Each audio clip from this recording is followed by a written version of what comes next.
welcome to the Shine Shack, the channel that's all about making quality shine. Alright y'all, if y'all haven't guessed, today we're going to make apple brandy.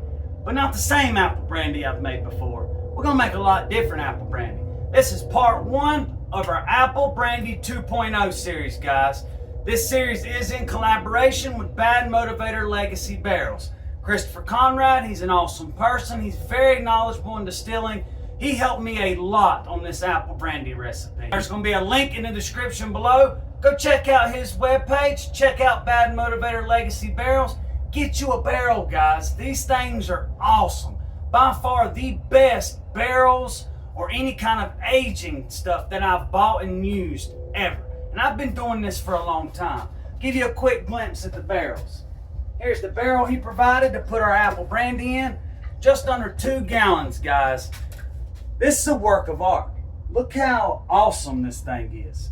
This is 48-month air seasoned wood, guys. American white oak. That's almost unheard of nowadays. This is medium toast, number 2 char. Guys, you get longer maturation times. The fact that it's the same surface area as a 53-gallon barrel, you're aging in this for years. Nothing can cheat time. You can rapid age all day with a stave in a jar. Nothing beats time in the barrel. And the fact that it's 2 gallons allows home distillers to use it. You know, we don't really have the means to fill a 53-gallon barrel. But with these, it's the same thing. You can create the same product in these that you would in a 53-gallon barrel. I love these. I've used them a bunch in the past, and they make a very quality product. And I mean, let's be real. They're really badass to have sitting around your still. Alrighty though. So we're going to get started on this apple brandy. It's a lot different. I'll kind of give you the recipe real quick. We're going to use 100 pounds of apples, 10 gallons of apple juice, 10 gallons of water. We're also going to use a different yeast. Mangrove Jack's M02 yeast. It's a high ester producing yeast. Gives a lot of the floral, fruity notes. And you know me, I am going to add a little sugar to this. So we need them esters. Because that'll help cover that sugar like it was never there. It'll replace it. Because adding sugar to a brandy does take away from the flavor, guys. It does. Very small bit, as long as you don't put too much. But it does hurt the flavor a little bit. So we're hoping that's going to cover that. You can get that Mangrove Jack's yeast on Amazon. But also we're going to invert the sugar. Just something else to reduce the impact of us putting sugar in it. But I'm putting sugar because, guys, it would take so much fruit and apple juice to not use any sugar. We need to get that gravity up because I need at least 2.5 gallons. All right, y'all, we're going to get started on this. Stay tuned now. Alrighty, y'all, we're going to go ahead and star san our barrel while we're getting ready to make the mash. This is a no rinse sanitizer. Helps get any bacteria or anything. We don't want that stuff in our mash. All right, guys, so I am going to use a little pectic enzyme, but I usually don't because I freeze my apples a couple weeks before I use them. Then I'll thaw them out when I need them. And when you freeze an apple, look at this. Look at all that juice. They just mush. It really breaks down the cell walls. I take off the stems and the stickers, which I've already done. And guys, I like to use a mixture of apples. You got Red Delicious, Honey Crisp, Fiji, Granny Smith. I like to use a mixture. I think it makes a better product than just using like all gala apples. There's 4 different apples in here. I got 100 pounds.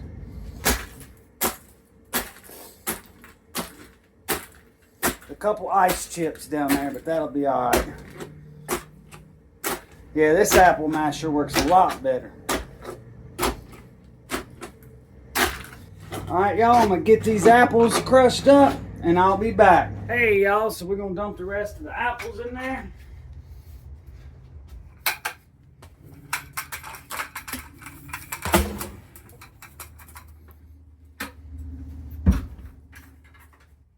That's 100 pounds.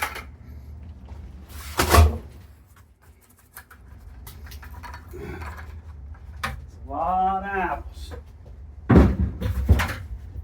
They're good consistency. There's some chunks in there, but most of it's just pretty much applesauce.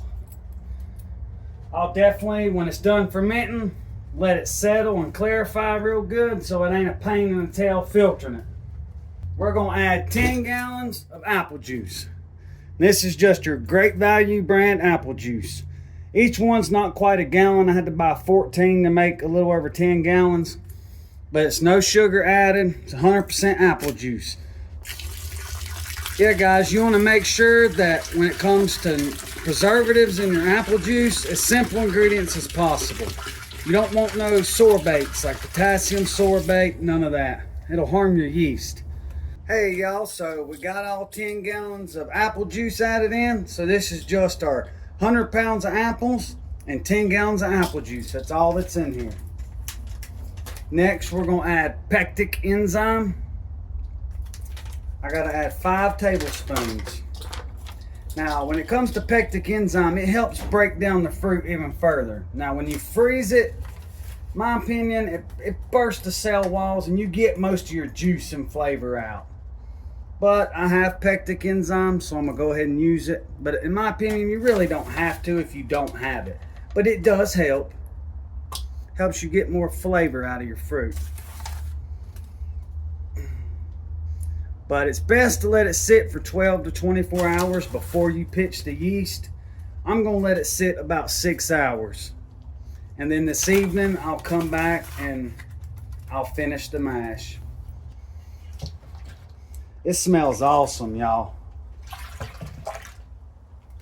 The smell of apple is so strong.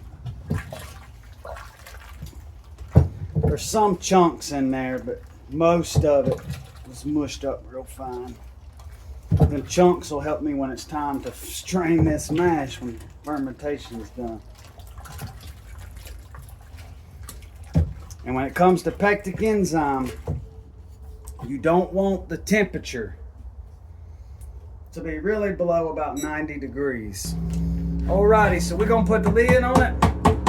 We're gonna let it sit for about 6 hours, which will be a snap of a finger for y'all, but when we get back, we'll finish this mash. Hey y'all, so we got 5 gallons of spring water. We're gonna bring it to a boil. Hey y'all, so our water's at a rolling boil. We're gonna add our citric acid and then we're gonna stir in our sugar. The reason why you invert sugar is it's hard for yeast to consume just sugar, the sucralose. And it, in the process, prevents unwanted flavors. So when you use citric acid to break down the bonds in the sugar, which is inverting it, you're turning it into glucose and fructose, which is easier for the sugar to consume.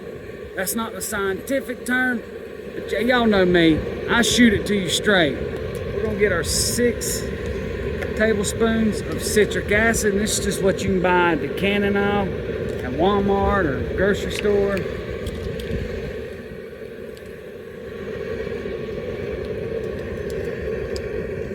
A quick little stir. Gonna add our 20 pounds of sugar. I am gonna cut that fire down real low when I add the sugar so we don't scorch it.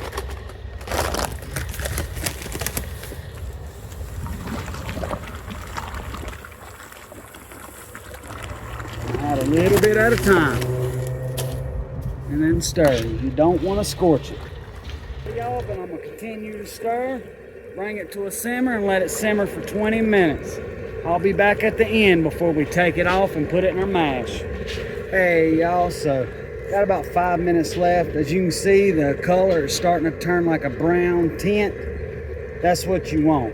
You can keep going, and the browner you get, you kind of caramelize it and give it that caramelized flavor, but I'm not going for that. And by the way, I kind of messed up earlier when putting the citric acid in. I didn't put tablespoons, I put teaspoons. So I added 6 teaspoons of citric acid. Alrighty, y'all. Oh, this smells so good. We're gonna get our inverted sugar syrup in there.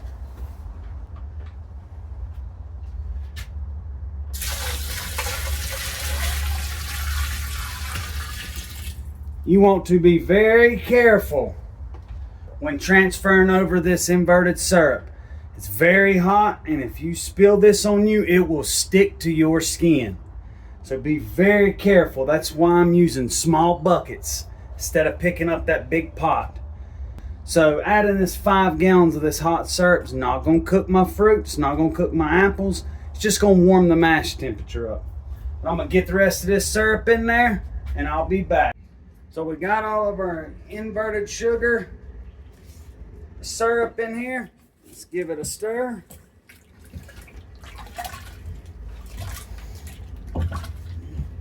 Hey y'all, so there's our yeast starter.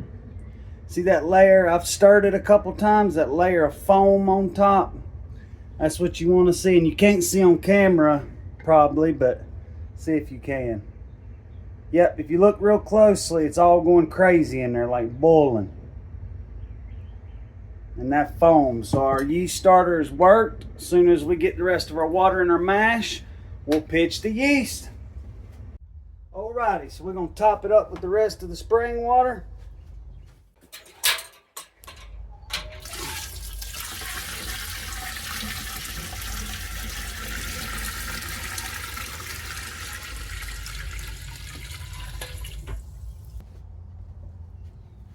Alrighty, we're going to give it a stir. Then I'm going to check the temperature and gravity before we pitch the yeast. Smells wonderful. This is roughly a 25-gallon mash here. So we only use 20 pounds of sugar. It's not going to have that big of an impact. Plus we inverted it to help with that impact that it will have. And this yeast strain. I don't think you'll be able to tell it at all. But it'll help out with a lot more alcohol. It's going to be fun getting the gravity on this thing. Well, I'm going to get some mash in the test tube and we'll test the gravity, y'all. I'll be right back. Yep, it's right at 80 degrees, 79.7.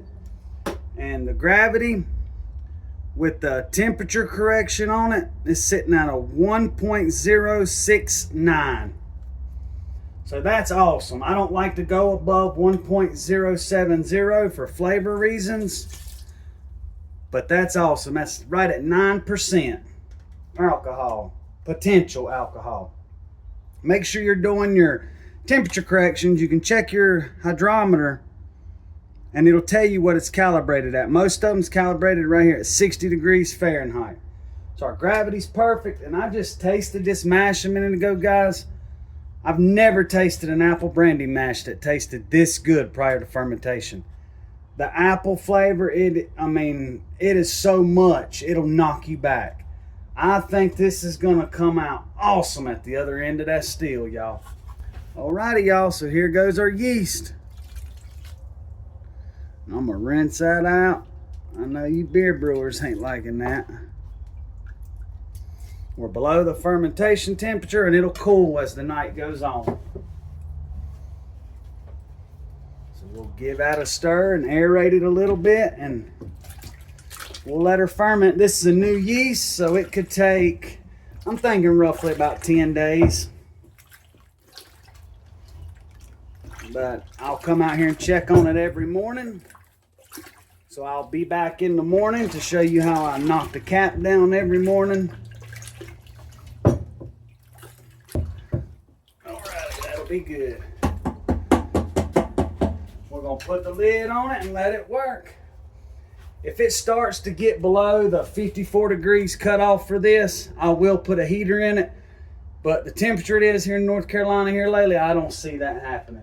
Hey y'all, so we just finished up with our Apple Brandy 2.0 mash. I'm telling you now, it smells fantastic. Has to be one of the best smelling apple brandy mashes I've ever made. It tastes amazing. If just a quarter of that flavor carries over through distillation, it's really going to be something special. Which we need something special to fill our Bad Mo barrel up so it can age for 3+ years and turn into something off the charts. But y'all, this is a new yeast that I'm using I've never used before. Usually when I use the EC-111-8 yeast, it takes about 10 to 14 days, but I don't really know how long it's going to take on this one. So part 2 will come out shortly after fermentation is done and I run it through the still. I know this yeast does have a very wide optimal temperature range. It's 54 degrees Fahrenheit to 82 degrees Fahrenheit. I'm gonna kind of keep it in the middle and hold it there to try to get, maximum ester production, because that's what I want to cover that little bit of sugar that we added. And on top of that, the inverting the sugar helps too. And we added 5 gallons of water, 6 teaspoons of citric acid, and 20 pounds of sugar, and we inverted it. So hopefully that'll help mask that sugar bowl taste too. So I want to thank y'all for stopping by. Y'all hit that description box below. Go check out Bad Motivator Legacy Barrels. Get you a barrel and hit the comments and tell me what you're going to put in your barrel. I'd really like to know, guys. It gives me ideas too. And until next time, guys, shine on. Hey, y'all. So this is the next morning. As you can see, fermentation's going fantastic. Smells wonderful. We're going to knock the cap down. I'm not going to stir the mash. I'm just going to push the cap down. I like to do this every morning until fermentation is complete. Then I'll leave it alone and let it settle out. Let it clarify. This stops the top of the cap from drying out, and you don't want it possibly getting all moldy. I meant to say yesterday, if y'all want to add yeast nutrient, you can. Whatever you normally add. I don't ever use yeast nutrient. The only time I ever use yeast nutrient is if I have a mash to stall on me, which never happens. Now, if you do close fermentation with an airlock, of course you can't do this, but I'd like to do open fermentation. But I also don't ferment in a house or nothing. This is the Shine Shack. This is all this shack is used for, is fermenting and making liquor. That's it. But everything's going good. I can't wait to run this mash. Smells and looks awesome. I think this is going to make some fine brandy.